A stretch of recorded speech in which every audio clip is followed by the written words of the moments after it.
बहुत पुराने समय की बात है। राजपूताना के एक शहर में एक राजा रहता था जो बहुत दयालु और न्यायप्रिय था। उसके राज में लोग बहुत खुश थे। शेर और बकरी एक साथ पानी पीते थे।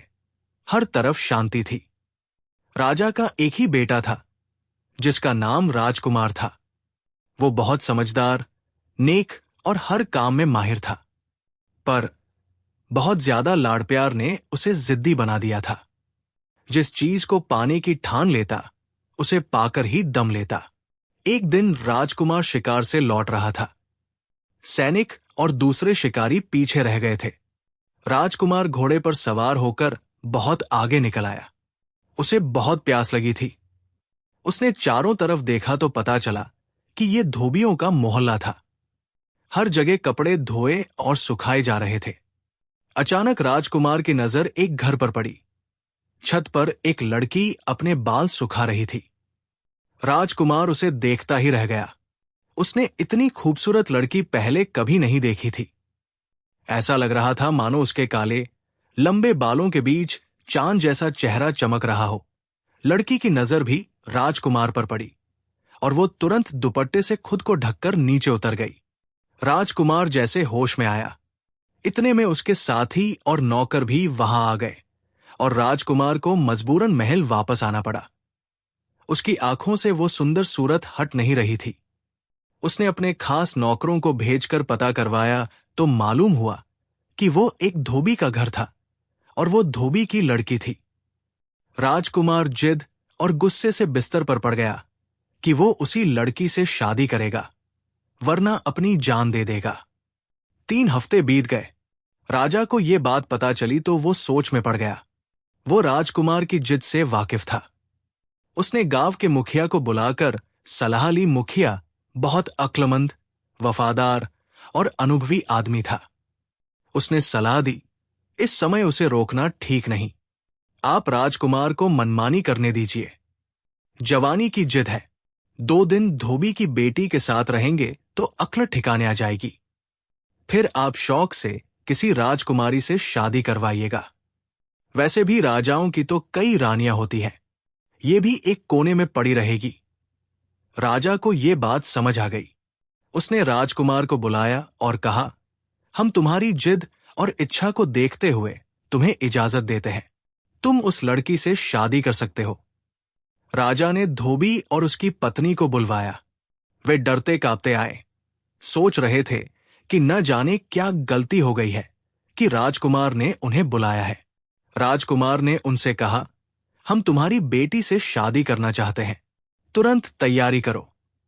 राजकुमार ने सोचा था कि धोबी और धोबिन खुशी से समा नहीं पाएंगे और राजकुमार के पैर पकड़ लेंगे कि उन्होंने उन्हें इतना सम्मान दिया, पर ऐसा कुछ नहीं हुआ। इसके बजाय वे दोनों सोच में पड़ गए। फिर बोले, राजकुमार, ये तो हमारी खुशनसीबी है कि आपने ऐसा इरादा किया, लेकिन हम अपनी बेटी से पूछकर जवाब देंगे।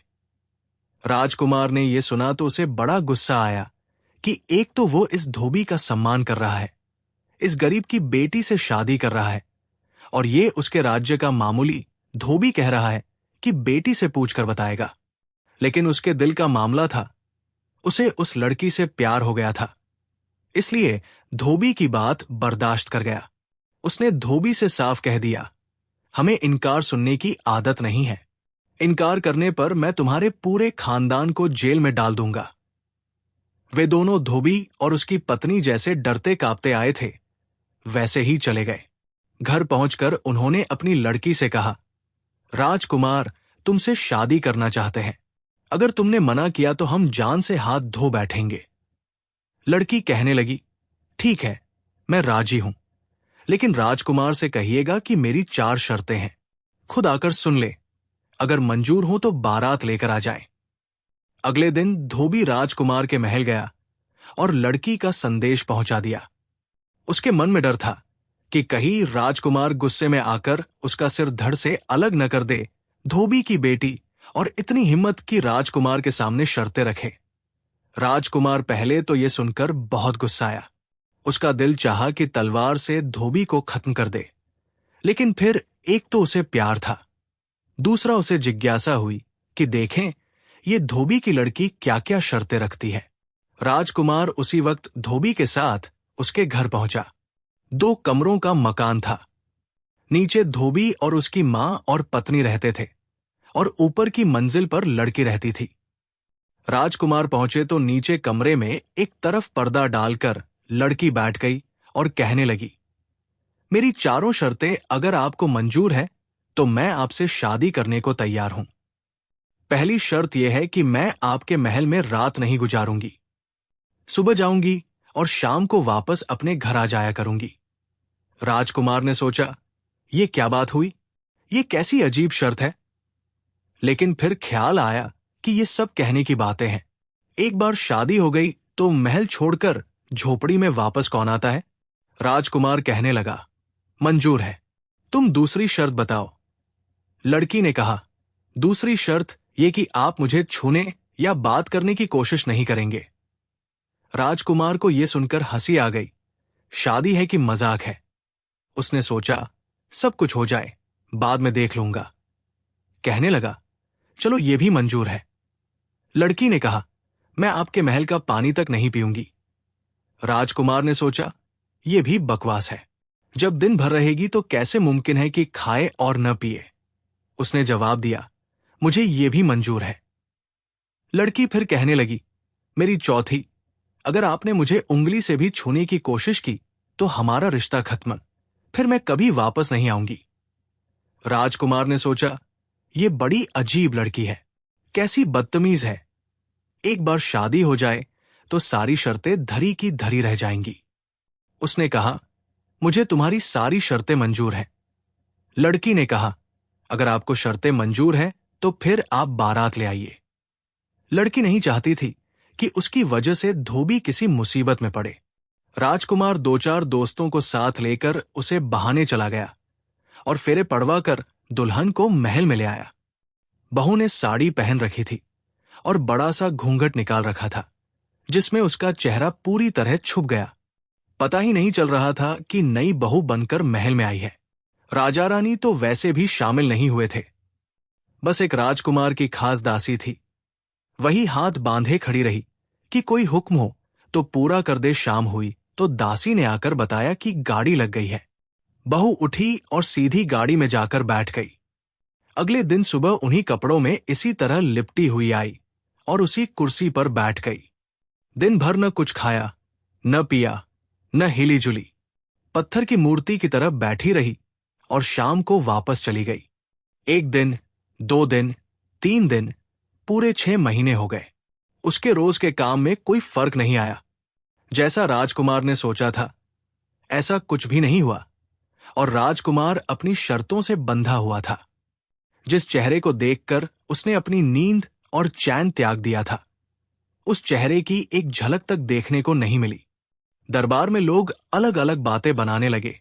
राजा रानी सब परेशान हो गए।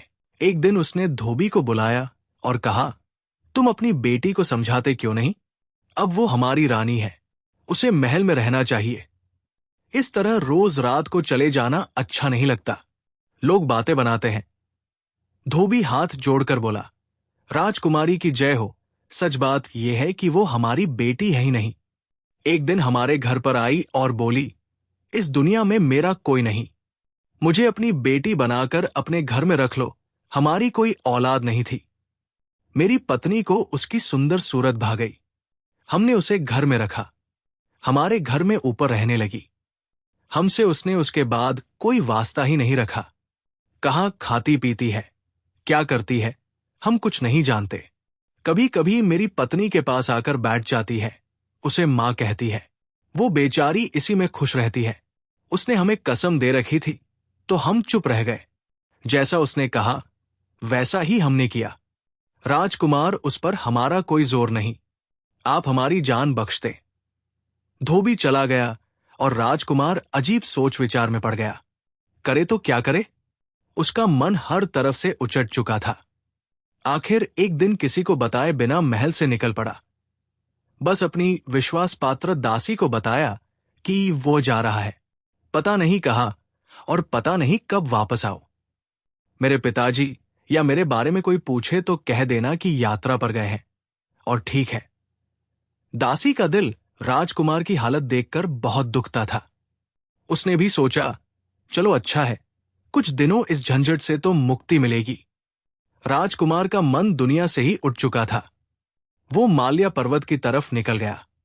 महीनों इधर उधर भटकता रहा। एक रात बर्फ से ढकी पहाड़ी पर रात गुजारने के लिए एक गुफा तलाश कर रहा था कि एक गुफा में कुछ रोशनी दिखाई दी। डरते डरते अंदर पहुंचा तो देखा एक बहुत बूढ़ा आदमी पूजा कर रहा है। उसकी आंखें बंद हैं, दाढ़ी और सिर के बाल बहुत ज्यादा बड़े हुए हैं। पूरे शरीर और पलकों तक पर धूल जमी है। एक चिराग जल रहा है जिसमें 1 गज लंबी बत्ती जल चुकी है और 1 गज अभी बाकी है। उन्हें देखकर राजकुमार के दिल को बड़ा सुकून मिला। वो भी उनके कदमों के पास बैठ गया, लेकिन उन्होंने आंखें नहीं खोली।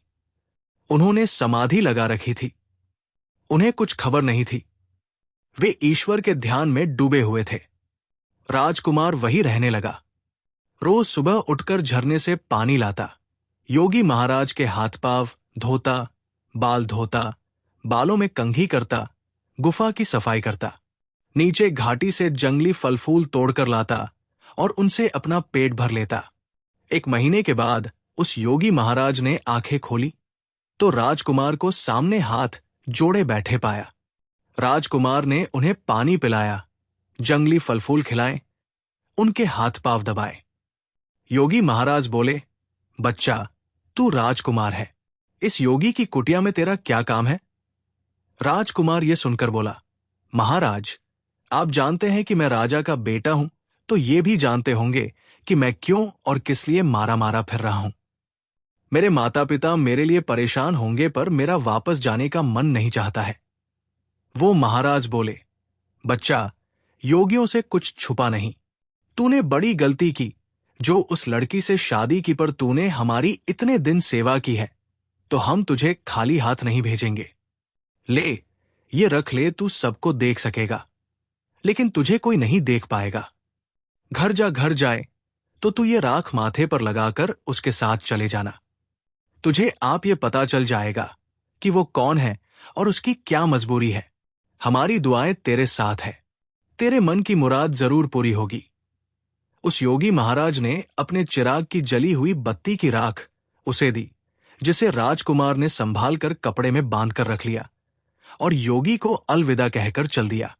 कई दिन का सफर तय करने के बाद वापस महल में पहुंचा तो इस हाल में कि कपड़े फट गए थे, पांव में छाले पड़ गए थे और बहुत दुबला और कमजोर हो गया था। कमरे में धोबी की लड़की उसी तरह उन्हीं कपड़ों में कुर्सी पर बैठी थी। दासी राजकुमार को देखकर बहुत खुश हुई। कहने लगी, राजकुमार कहाँ चले गए थे और ये क्या हाल बना लिया है? राजा और रानी भी लगातार आपके बारे में पूछते रहते हैं। मैं यही कह देती कि आप यात्रा पर गए हैं और ठीक है। आज राजकुमार बहुत खुश था। उसने गर्म पानी से स्नान किया, बाल कटवाए और पेट भरकर खाना खाया। उसने दासी से पूछा, क्या ये मेरे पीछे भी रोज इसी तरह आती थी?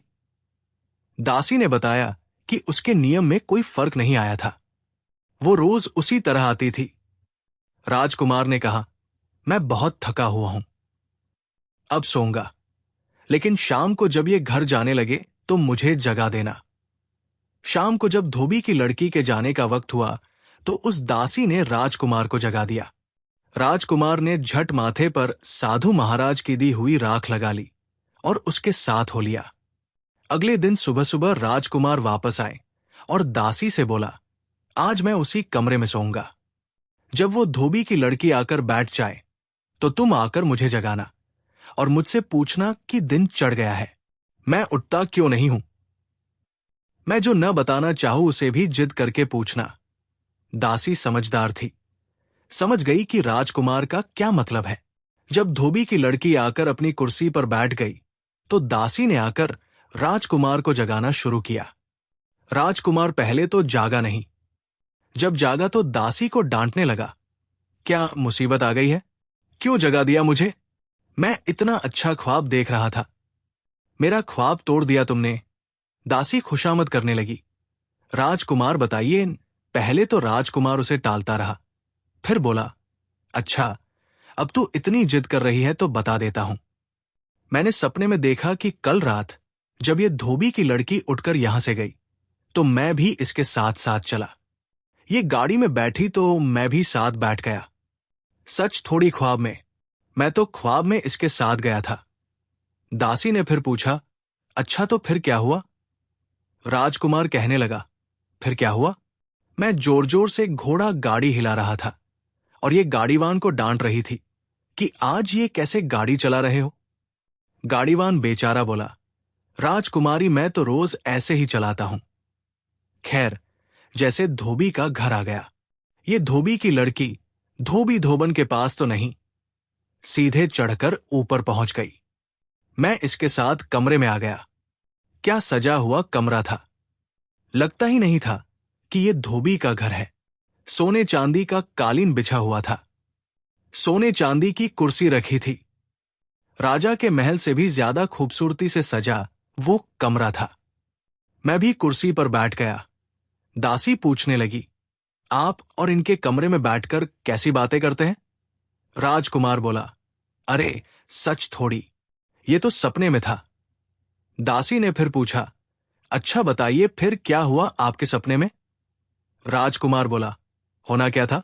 इस धोबी की लड़की ने ये साड़ी जो साल भर से पहन कर आ रही है, ऐसे उतार कर फेंकी जैसे किसी भिखारी की साड़ी हो, और अपनी नौकरानी को देने लगी कि हमाम तैयार है। दासी ने जवाब दिया, हाँ राजकुमारी, गर्म पानी तैयार है। ये हमाम में घुस गई तो मैं भी इसके साथ ही उसके। दासी फिर बोली, आप राजकुमार, आप इनके साथ हमाम में घुस गए, क्यों बेवकूफ बनाते हैं? राजकुमार बोला, ऐसा कहीं हो सकता है, तू तो सब कुछ सच समझ जाती है, मैं तो ख्वाब की बात कर रहा था। चल, अब नहीं सुनाता तुझे ख्वाब।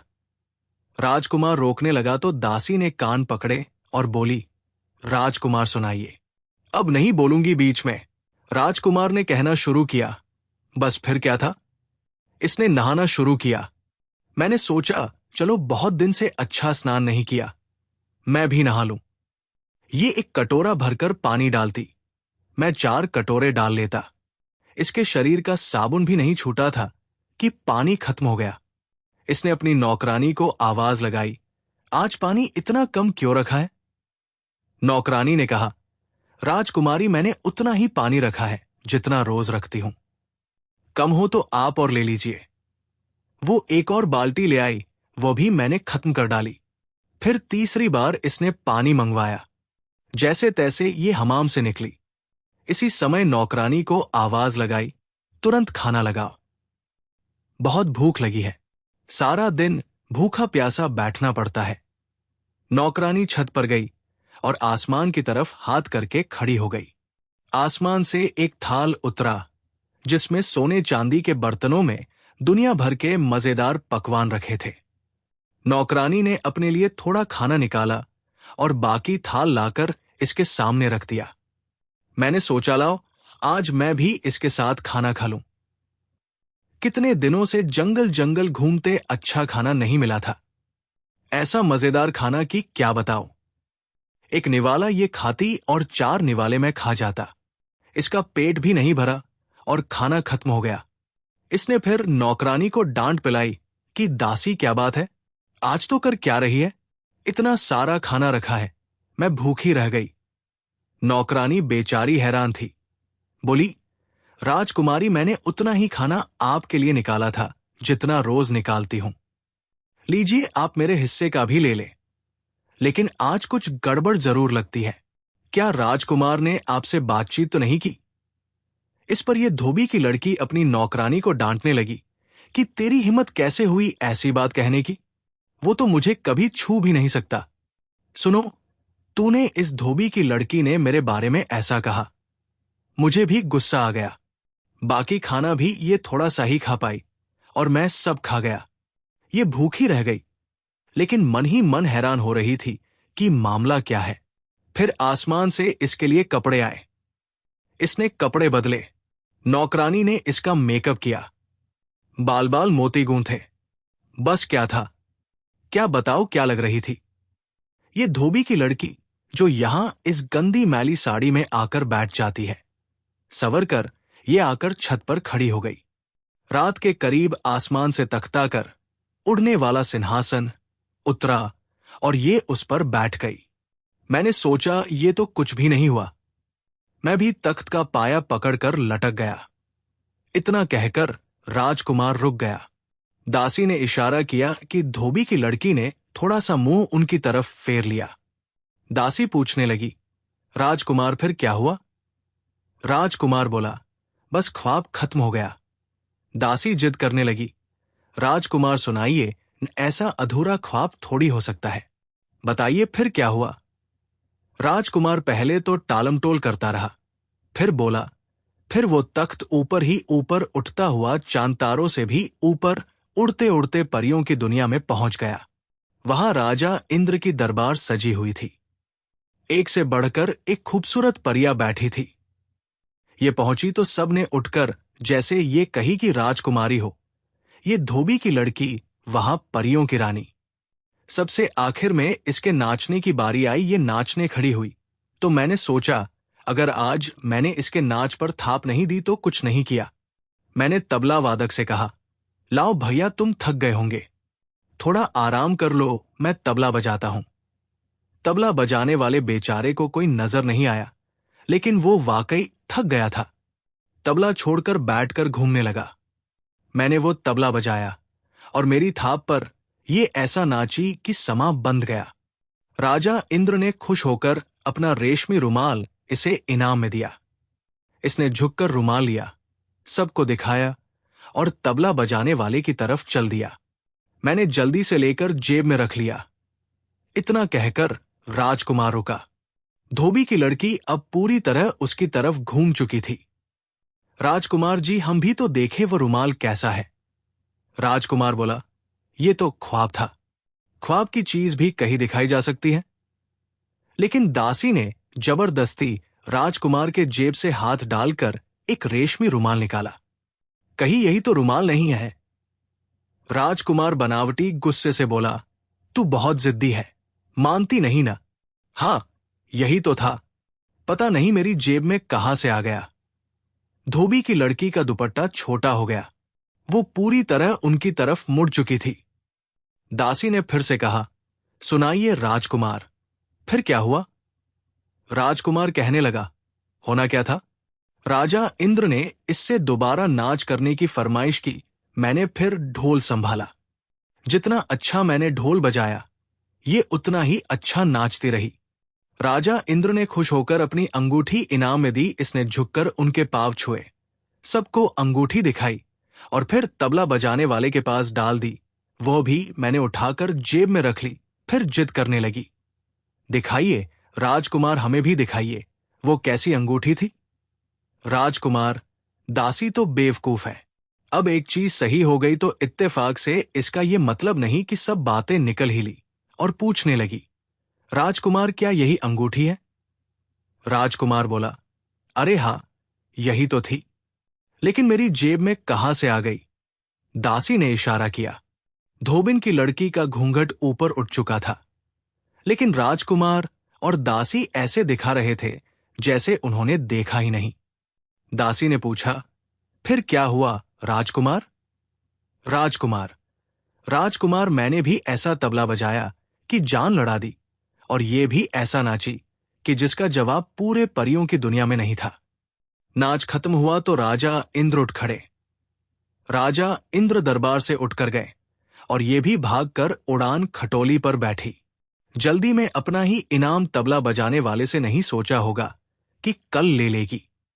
इसे क्या पता था कि वो सब तो मेरे पास था। इसका तख्त उड़ा और मैं फिर इसके पंख से लटक कर नीचे आ गया। बस यही तक देखा था कि तूने आकर जगा दिया।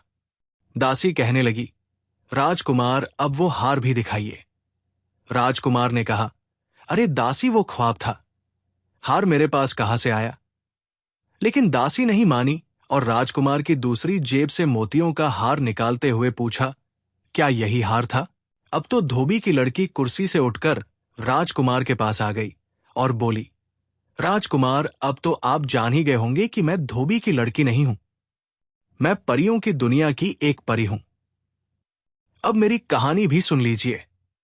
परियों की दुनिया में मुझसे ज्यादा अच्छी नाचने वाली और कोई नहीं थी। राजा इंद्र रोज मेरा नाच देखकर ही दरबार करते थे। एक रात मेरी तबीयत खराब थी, सिर में बहुत दर्द था। दरबार से बुलावा आया तो मैंने मना कर दिया, लेकिन राजा को मेरे बिना चैन कहा। दोबारा बुलावा आया तो मुझे गुस्सा आ गया। मैंने कह दिया, राजा से कहना इस नाम की भी कोई चीज है उनके पास या नहीं। यहां मैं दर्द से तड़प रही हूं और उनको अपने नाच की पड़ी है। संदेश लाने वाले ने जाकर उसी तरह राजा से कहा। राजा इंद्र तो गुस्से में आग बबूला हो गए। तुरंत मुझे बुलाया। मैं डरती कांपती पहुंची तो उन्होंने कहा, बड़ा नखरा हो गया है तुझे अपने आप पर। जा, मैं तुझे बद्दुआ देता हूं। तुझे साल भर धरती पर लड़की बनकर रहना पड़ेगा और अपनी पहचान छुपानी होगी। अगर किसी को पता चल गया कि तू परी है या किसी मर्द ने तुझे छू लिया तो कभी परियों की दुनिया में वापस नहीं आ सकेगी। मैं बहुत रोई, गिड़गिड़ाई, माफी मांगी। राजा ने कहा, मैं अपनी बद्दुआ वापस तो नहीं ले सकता। हां, इतना जरूर है, तुझे रोज रात को तख्त भेजकर परियों की दुनिया में वापस बुला लिया करूंगा, लेकिन साल तुझे धरती पर ही काटना पड़ेगा। मेरे पंख नोच लिए गए और मुझे धरती पर फेंक दिया गया। मेरे साथ मेरी दासी को भी धरती पर आना पड़ा। मैंने अपने लिए धोबी का घर पसंद किया और धोबी की लड़की बनकर रहने लगी ताकि किसी को मुझ पर शक न हो। लेकिन मेरी किस्मत में आपकी सेवा करना लिखा था। कल मेरी सजा का 1 साल पूरा होने वाला था। मुझे मेरे पंख वापस मिल जाते और मैं वापस परियों की दुनिया में चली जाती। आपको मेरी असलियत कभी पता न चलती। आप यही समझते कि मैंने बेवफाई की और भाग गई, लेकिन सब खत्म हो गया। अब आप ही मेरे मालिक हैं और मैं आपकी नौकरानी। राजकुमार ने उस लड़की की ये हैरान कर देने वाली कहानी सुनी और फिर अपनी दुल्हन को लेकर राजा और रानी के पास गया और सारी कहानी सुनाई। राजा को जब पता चला कि उनकी बहू धोबी की लड़की नहीं बल्कि इंद्रलोक की अप्सरा है, तो उनकी खुशी का कोई ठिकाना नहीं रहा। उन्होंने धूमधाम से बेटे की शादी फिर से की और खूब खुशियां मनाई।